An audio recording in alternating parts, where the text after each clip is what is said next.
Good morning. I'm going to try to get through this in one take, but there might be some pauses. I'm not going to pull any cards today. Today is just a message that I was inspired to give thanks to something that I saw last night. So just to preface this morning's reading, today's December 4th. It's a full moon. The full moon rises at 6 o'clock tonight. It's a 7-day, and my morning devotional was called The Third Eye. So to start off with, we'll talk about the numerology. Sevens are contracts completed, spiritual maturity, inner knowing, and revelation. 7 represents integration, alignment, spiritual rest before renewal. This is the moment that the eyes open and the pattern becomes visible. It matters today because it's a full moon. It's feminine illumination. The 7-day is about revelation and completion, and it matters today. The third eye devotional message was about inner vision activating. So we're at an intersection of lunar clarity and spiritual completion. It's the exact conditions needed for the feminine to see behind the veil. I'm going to read the devotional message for you today. It's called The Third Eye. This is from Jesus in the Red, a 365-day devotional. Now listen, I'm not religious. You guys know that. But the Bible holds a lot of wisdom. So the passage today comes from Luke chapter 13, verses 18 and 19. This is after he healed the woman of her infirmity, blasted out the Pharisees and Sadducees, because who are they to tell him they can't heal? Because even they work on the Sabbath. Somebody in the crowd called out, "What is the kingdom of God like? And to what shall I compare it? It's like a mustard seed which a man took and put in his garden, and it grew and became a large tree, and the birds of the air nested in its branches."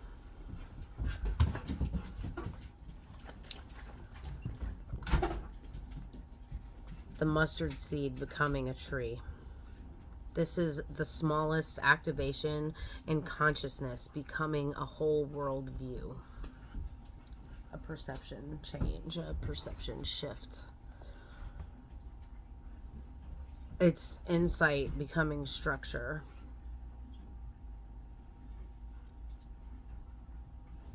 The feminine intuitive field awakening first.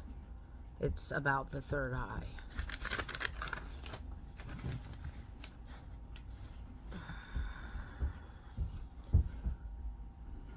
Before I even saw today's passage, I came home from work yesterday running a low-grade fever. I changed into my pajamas, and by 6 o'clock last night, I was sound asleep.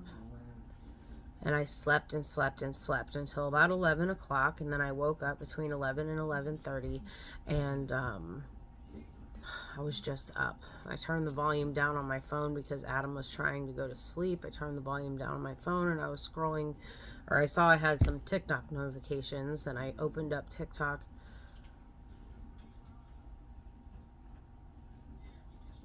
To a comment that flabbergasted me.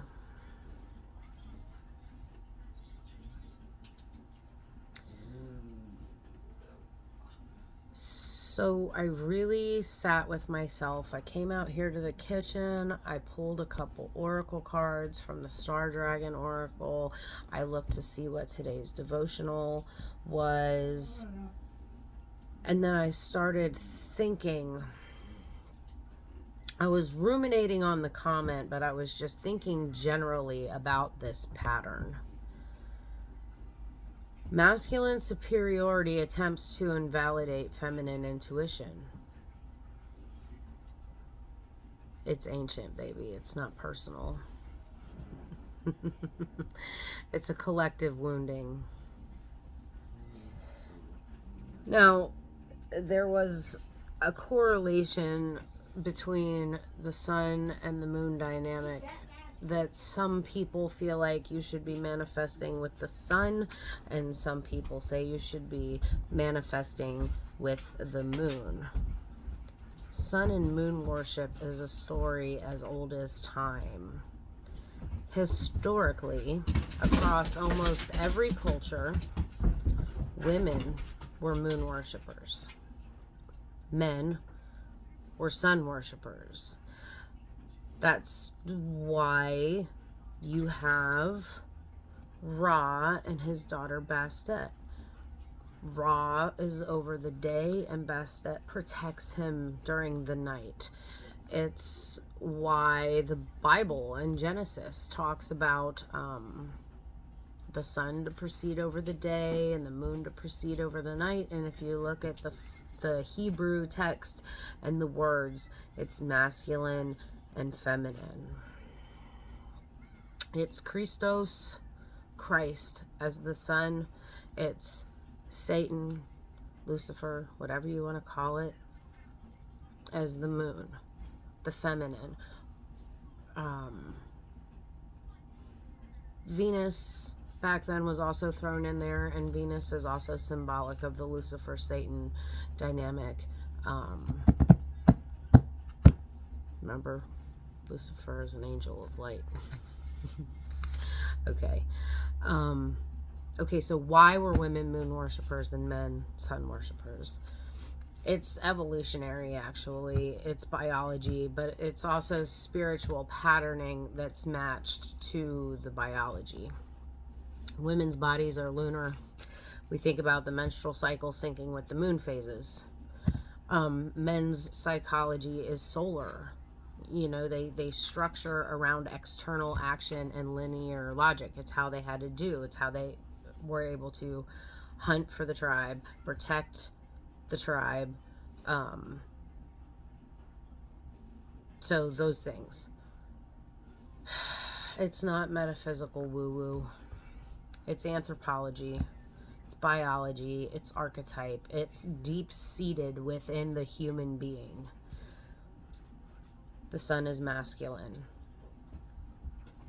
We know that from the tarot, that the sun is masculine. It's ruled by Leo. Leo is masculine archetype.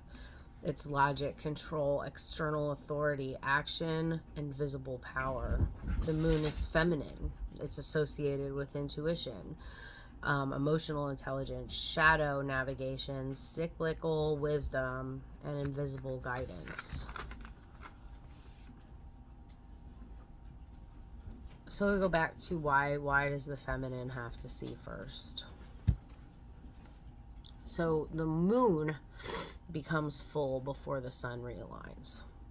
Tonight we are we just moved into Sagittarius, so we are a full moon in Gemini.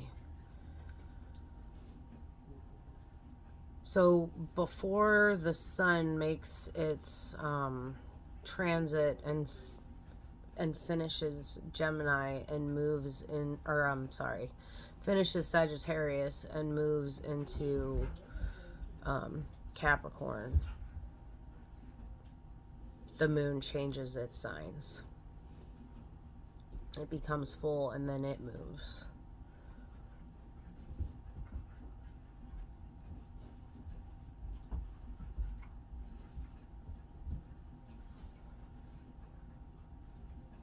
And that happens all before the sun comes into realignment with the next sign.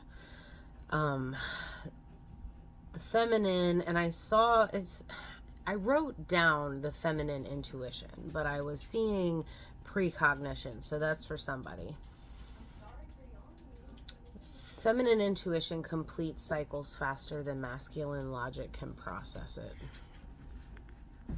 I've been witnessing it happen in real time. Women can feel the rhythm before men can think through it.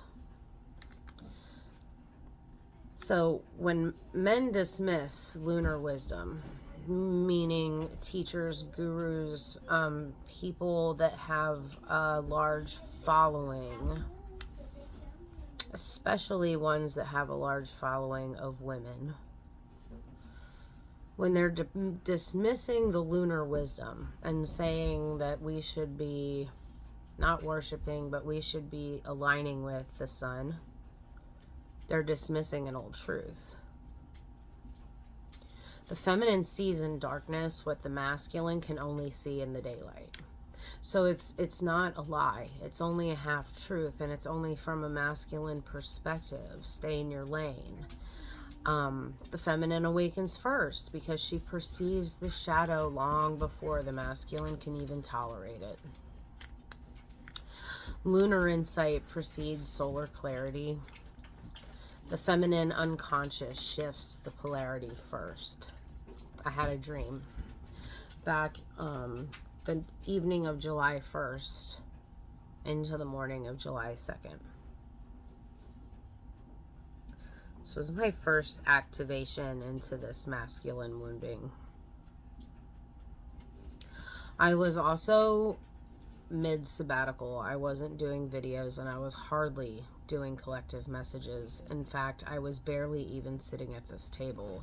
This table became a pipe dream. Sigh. Sorry. Okay, so there was 3 layers of a collective wounding. It was feminine grief, masculine predation, and masculine trauma, and it all unified into one revelation.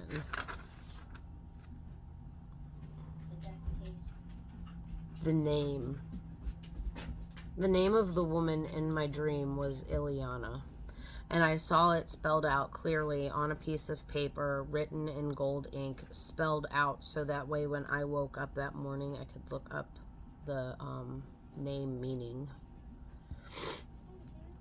It's light, like it doesn't even have a meaning, but like you can kind of look at Greek and Roman roots for the name, and Illiana, ILL, like illumination. So she meant light, the spark, the illumination, entering shadow.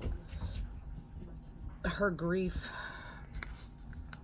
she couldn't create life. She had no womb. She was the archetype of dispossessed feminine, the inability to birth creation, and grief of a feminine identity without a vessel. This was a collective wound of suppressed feminine power. When I was in her apartment in the dream, we were sitting on the sofa, and I was like getting comfortable on the sofa, and I knew that she was transgender. She was a man that was felt like he was in the wrong body, and he presented as Illiana. So we were sitting on the sofa. I think we were just having conversation, and I just threw my legs on her lap, and kind of like on her lap where her sacral chakra, root chakra area, like pressing, and she wept. It was an ugly cry in my dream. She was really upset that I had put my legs there, and it was focused on that sacral chakra area. She carried the wound for the entire collective. This dream also pointed out some masculine predation. And there was vampires outside that were hunting, and they were killing cows. And don't you dare go outside because you'll get killed too. So we were just like trapped within the apartment, and all of a sudden one of the vampires came through an open window, and he entered the home.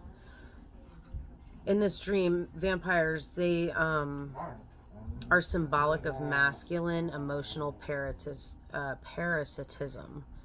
The cows, they represent innocence, nourishment, the maternal archetype. Think about it, like a cow almost always, a milk cow almost always has her baby at her side. Hold on. Almost always has a baby by her side because you keep them pregnant and nursing and they'll continue to produce milk. Okay, so this is the maternal archetype. The revelation for me that came last night was that the masculine consumes the feminine life force. So the vampire entering the home is the masculine wound breaching even sacred or protected spaces. But there was also masculine trauma in this dream. We had gone to the second floor, and on the second floor we were visiting the neighbor, and there was like a pool on the second floor, like an infinity pool. Inside the pool was 3 alligators, and Illiana was like, don't go swimming, the gators are in the pool. But I wanted to go swimming, so I went in the pool, and I was able to just walk around the alligators like with no problem. This is the primal masculine survival instinct. It's emotional shutdown. Generational trauma lodged in the nervous system. The 3 gators are the masculine triad that I've encountered recently. One of them is Adam. He's not a recent encounter. We've known each other for almost 20 years. We'll call the second one Cain. And we'll call the third one Abel, just so that I don't have to name names and call anybody out, because I'm not upset with anyone. But I walked around them unharmed. It was during this dream that I realized that I'm a shadow walker. In this case, I'm the feminine who enters masculine unconsciousness without being devoured by it. But it's taken a lot of work. This has been going on for months, since July. I don't talk about my dreams a whole lot because I've been doing a lot of shadow integration through the astral realms.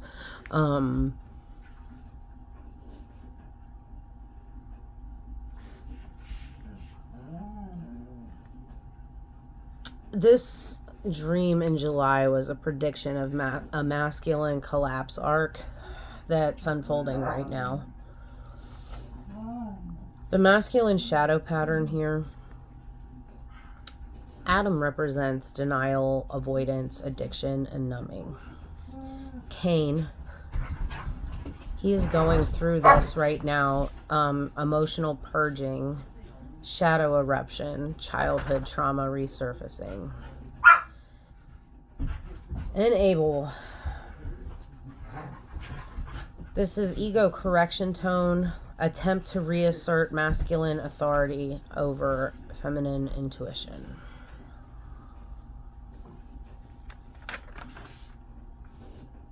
Three manifestations of the same wound that was revealed in the dream. The masculine struggling to face its own shadow. We all have masculine and feminine within us, so take it how it resonates. In my case, it's literally the male counterpart. But for you, it could just be the masculine side of your being. So this is a long-term arc that literally has been going on since July, August. Illiana, she was the first spark of awakening. The vampires and the alligators were the unified masculine shadow warning. The womb wound and the king archetype from the reading last week.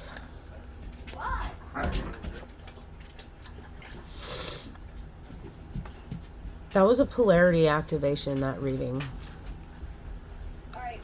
I'm carrying masculine unconsciousness. I'm exhausted because of intense psychic labor. I've been going through this for a long time. This moment, this last week has been building for months. The full moon simply illuminated what was already in motion. I felt like I was accused of taking other people's messages and sharing them as my own. I channeled something on someone's story, Abel, on his story on TikTok. Commented on it privately. Because I'm not like... I'm done with the public stuff. I'll engage, but I'm not posting anything publicly. Not on other people's things, because I want real connection. I don't just want letters on a screen. And I feel like I got accused, and it wasn't it. I've been pulling through the energy of the last 3 or 4 days for several months, and it, because of the full moon, it's just illuminating it now. So the shadow walker archetype is the one who processes the masculine unconscious before men can see it. I dreamed the collapse before it surfaces. If you're new to my channel, hi, I'm Naoma. My third eye's been open since the day I was born. I've been reading tarot since I was in high school, and only now am I aware that consciousness matters in day-to-day life. I feel the shadow before it materializes. This has been a long time coming. The lunar field, though, does the heavy lifting first, okay? It blossoms into fullness before the sun changes signs. It's a perfect mirror of the sun. But before the sun moves out of one energy and into another one, it blossoms. So it illuminates the masculine. So this is why the feminine awakens first, because she's connected to the sun. So before the masculine can ever resolve the energy that they're going through, the feminine is mirroring it. For the collective, the full moon is exposing masculine denial. Feminine intuition is regaining its rightful authority. Masculine superiority is dissolving. Integration begins as the polarity shifts. So as the polarity, as you start to shift out of one energy, you're able to integrate it, but it takes the feminine to illuminate it. The divine feminine is no longer silent, compliant, or dimmed. Sorry. The divine masculine is being forced into truth, not by punishment, but by alignment. The 3 gators, they completed a story arc.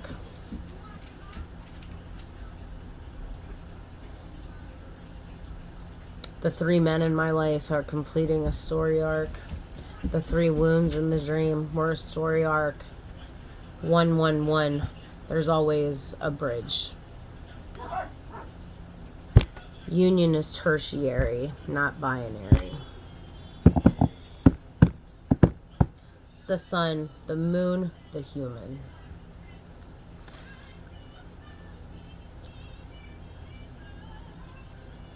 The feminine awakens so that the masculine can see, and I know that I have said this 1,000 times during this video, but you cannot silence lunar wisdom. You cannot go around telling people that they are to worship the sun, not the moon. Well, you shouldn't worship either one of them, but the energy of them and using it.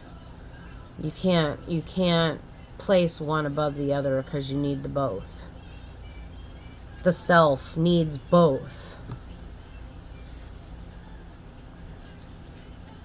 And just remember that this cycle began years ago, and today is just illuminating it and making it conscious.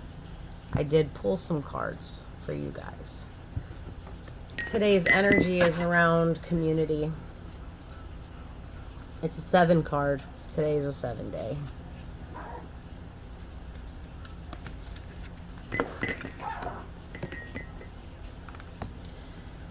The archetype presiding over the energy today is the creator, but the vow is at the bottom of the deck.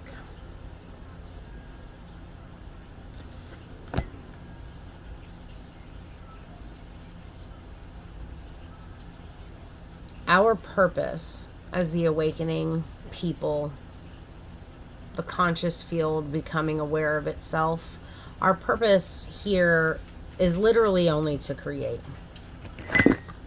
We create community, we create businesses, we create wealth, we create trauma, we create pain, we create life, we create things. Our only purpose here is to create. And we came here with a vow to do that. How we get there, to being able to create flawlessly, the vow is card number 54. It's 10. It's completion and new beginnings. 22 is duality. And how we get there is by getting rid of the duality and coming into alignment with Source. And how you do that is through getting clear here. 26, again on my timer. I love you guys, and I'll catch you on the next one. Bye.